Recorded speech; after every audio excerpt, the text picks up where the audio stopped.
Орто Азиядагы демократиянын аралы. Анчалык узак эмес эгемен тарыхыбызда Кыргызстанды дал ушинтип атап келишти. Канткен менен бизде эркиндик бар. Коңшулар менен талашып тартышып калганда өзүбүз да ушул сөздү далай айтты. Бирок убакыттын өтүшү менен эркинбиз деген макам жадыбызга сиңип, негедир аны талаптагыдай баалабай калгандайбыз. Ал арада өлкөбүз демократиянын аралчасы деген атынан тездик менен кол жууп барат. Бир гана Кыргызстан эмес.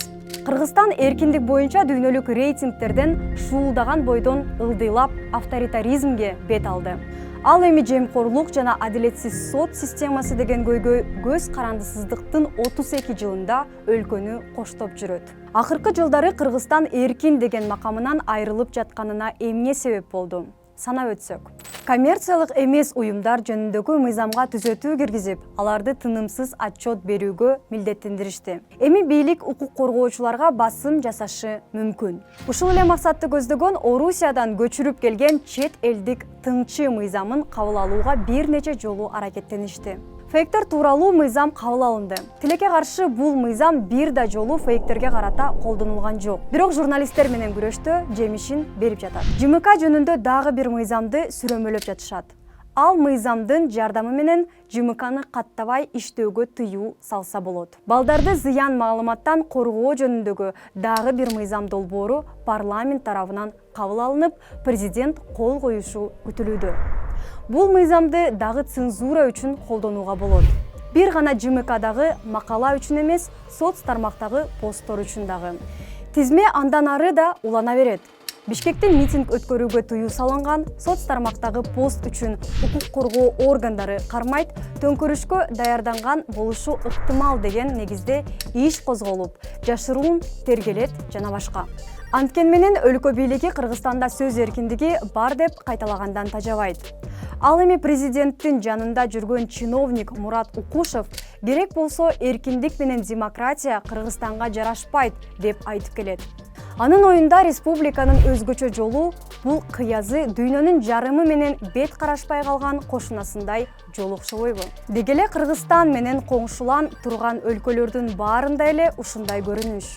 Качандыр бир кезде СССРдин курамында бирге болгон, биз окшоп 30 жылдан ашуун убакыт мурда эгемендик алган өлкөлөрдү карап көрсөк. Кыргыз бийлиги Эмомали Рахмондун баскан изи менен бараткансыйт. Өлкөдөгү абал коңшуларда болуп жаткан окуяларга абдан окшош болгону Кыргызстан келечекте азыркы Тажикстандын кейпин кийиши мүмкүн. Мындан 10 жылча мурун тажикстандык бейөкмөт уюмдар коомдун турмушуна чоң салым кошчу.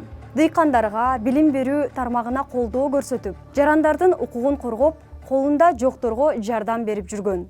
Андан соң пропаганда НПО эл душманы деген образ жарата баштаган. Бийлик коммерциялык эмес уюмдарга басым жасап, алардын ишмердүүлүгүн текшерүүнү күчөткөн мыйзамдарды кабыл ала баштаган.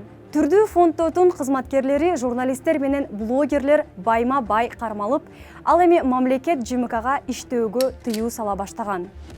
Ушул тапта Тажикстанда орусиялык чет элдик тыңчы мыйзамын аналогын кабыл алуу алдында турушат. Эми бул турган иштечи. Мамлекеттин ашыкча көзөмөлүнөн улам, чет элдик донорлор тажик фонддору жана уюмдары менен кызматташуудан баш тартып, айрымдары таптакыр эле өлкөдөн чыгып кетишти. Анткени саясий репрессиянын курмандыгы болгон, жарандардын укугун коргогон укук коргоочуларды коркутуп, уюмдарды жаап салышууда. Өзбекстан Орусиянын чет элдик тыңчы мыйзамын көчүрүп келген эмес, бирок коммерциялык эмес бейөкмөт уюмдар толугу менен бийликке баш ийет. Алардын ишин өкмөт тескейт. Алар мамлекет же ийим менен өнөктөштүктө гана иштей алат. Ал эми бул өнөктөштөр өз кезегинде келген гранттык каражаттын жумшалышына дагы кийлигишиши мүмкүн. Деги эле грант алуу үчүн Минюс жана ийимден кээде Минкаптан уруксат алууга туура келет. Мындай адаттан тыш бюрократиядан улам чет элдик донорлор Өзбекстандагы долбоорлорго акча которуудан абайлап калышты. Казакстан деле Орусиянын репрессиялык мыйзамдарын туш келди көчүрүп алган жок, бирок андагы айрым ыкмаларды пайдалануудан качпайт. Кыргызстандагыдай эле алар да блогерлерди көзөмөлдөгүсү келет. Бирок Кыргызстан блогерлерди ЖМКга теңегиси келсе, Казакстанда аларды анык эмес маалымат үчүн жазага тартуу сунушталган. Өлкөдө коомдук пикирдин лидери болгон Опурталдуу кылмыш жаза кодексине ылайык 2015 жылдан тартып бул кылмыш жоопкерчилигин оорлотуучу жагдай деп саналат. Казакстанда чет элдик тыңчы деген юридикалык макам жок, ал эми иш жүзүндө бар. Өлкөдө тигил же бул жол менен чет элден каржы алгандардан маалымат базасы бар. Мамлекет аларды өзгөчө дыкат текшерет. Быйыл болсо грант алган коммерциялык эмес уюмдардын тизмесин жарыялап турууну чечкен. Андан ары улантсак, Грузияны карап көрөлү. Быйыл парламент депутаттары орусиялык мыйзамдын аналогу болгон чет элдик тыңчы мыйзамын кабыл алууга аракет кылышты. Бирок бул коомчулуктун нааразычылыгын жаратып, демонстранттар парламент имаратын көңтөрүп кое жаздашты. Депутаттар мыйзам долбоорун артка чакыртууга аргасыз болушту. А бирок грузин кыялы бийликчил партиясы орусчул маанайда.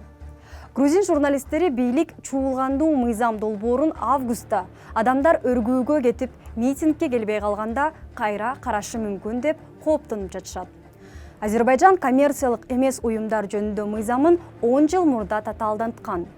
Анда жергиликтүү бир эл аралык уюмду чет өлкөдөн грант алганы үчүн банктык эсептерин камакка алуу менен жазалашкан. Журналисттер болсо басымга туш болушат.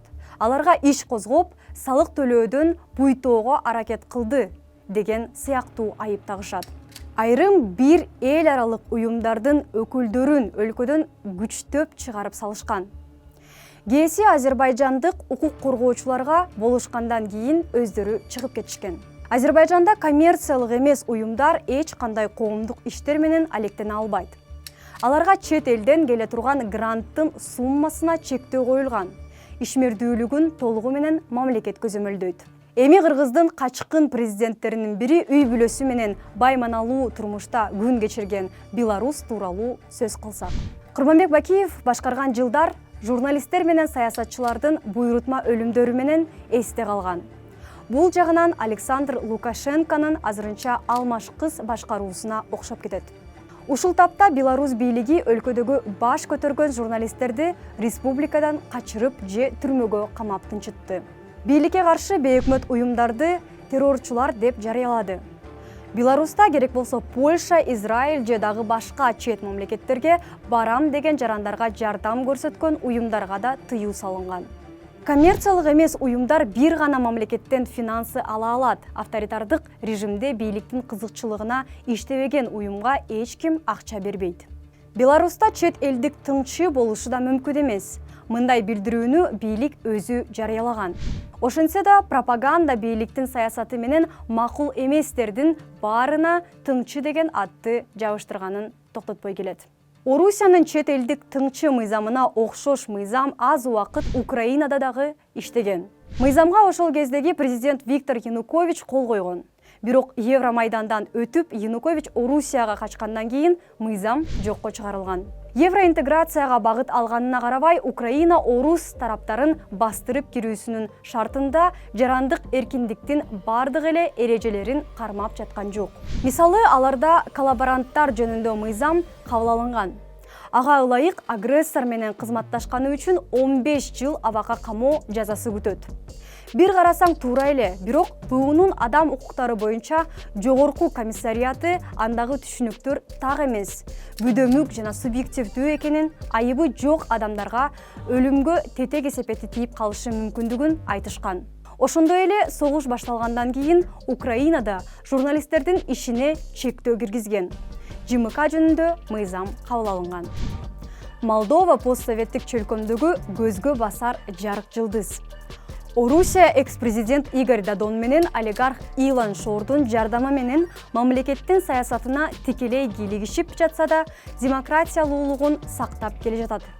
Иликтөөчү журналисттер Додон Кремлинович каймана атында Орусиянын федералдык коопсуздук кызматы менен кызматташып жүргөнүн далилдешкен. Молдовада түрдүү коммерциялык эмес уюмдар иштейт. Арасында орусиялыктар дагы бар. Бейөкмөт уюмдарга коомдук иштер менен алек болууга тыюу салынбайт. Алар өкмөттөн дагы, чет жактардан дагы грант ала алат.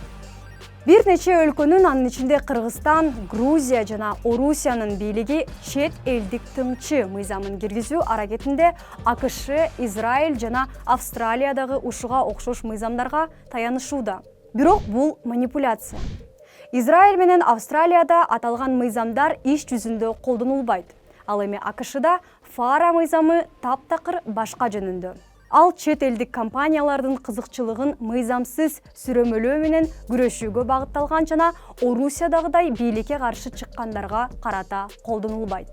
Дээрлик бардык өлкөлөрдө мындай мыйзамдын демилгечилери салтты бекем карманган жарандардын гомофобдук маанайына таасир этип жатышат. Чынында маселе ЛГБТда эмес. Эртең атка минер тууралуу сатираны бөлүшкөнү үчүн жарандар өздөрү түрмөгө түшүп калаарын ойлонгонго мүмкүндүк бербей жатышат. Автократтар өздөрү чет элдик финансылык донорлорго көз каранды, бирок коммерциялык эмес уюмдарга аңчылык кылганын токтотпой келет. Постсоветтик чөлкөмдөгү геосаясий атаандаштык курч. Кытай менен Орусия экономикалык колдоонун акысына коомду демократиялаштырууну талап кылбаса, автократтар жанын кыйнап эмне кылат?